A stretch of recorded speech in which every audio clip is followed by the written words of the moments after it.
취임 후 첫 유엔 총회 연설에 나선 조 바이든 미국 대통령이 북한 문제와 관련해 한반도의 완전한 비핵화를 위한 진지한 외교와 구체적 진전을 추구한다고 밝혔습니다.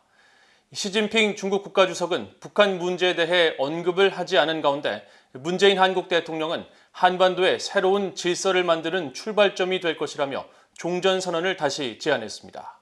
첫 소식 박형주 기자가 보도합니다. 조 바이든 미국 대통령은 21일 뉴욕 유엔 본부에서 열린 제76차 유엔 총회 일반 토의 기조 연설에서 북한 문제와 관련한 기본 입장을 재확인했습니다.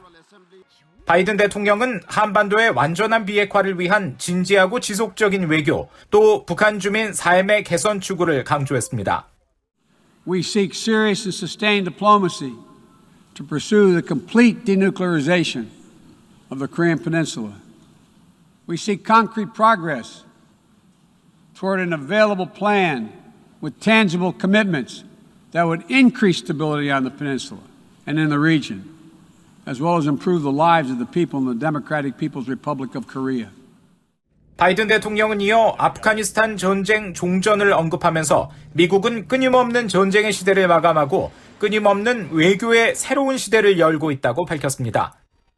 또 미국은 미국의 이익 등을 보호하기 위해 필요한 경우 군사력을 사용할 것이지만 무력 사용은 최후의 수단이어야 하며 모든 문제의 해결책이 될 수 없다고 강조했습니다.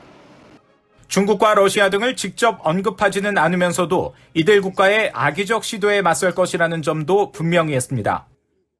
We'll stand up for our allies and our friends and oppose attempts by stronger countries to dominate weaker ones.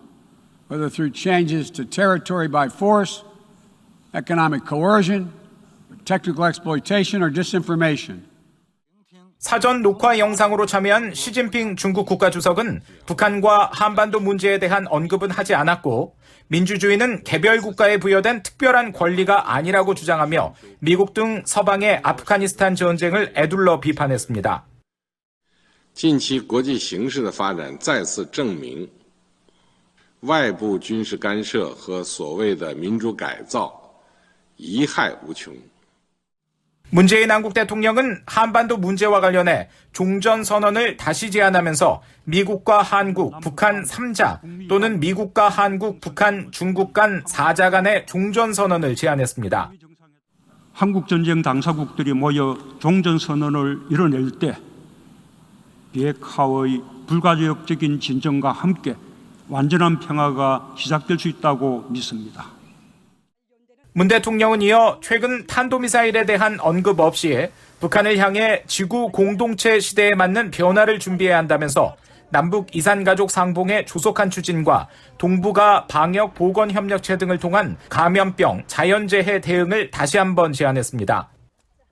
북한은 일반 토의 마지막 날인 27일 김성 주 유엔 북한 대사가 연설에 나설 예정인 가운데 미국과 한국을 향해 어떤 메시지를 낼지 주목됩니다. VOA 뉴스 박형주입니다.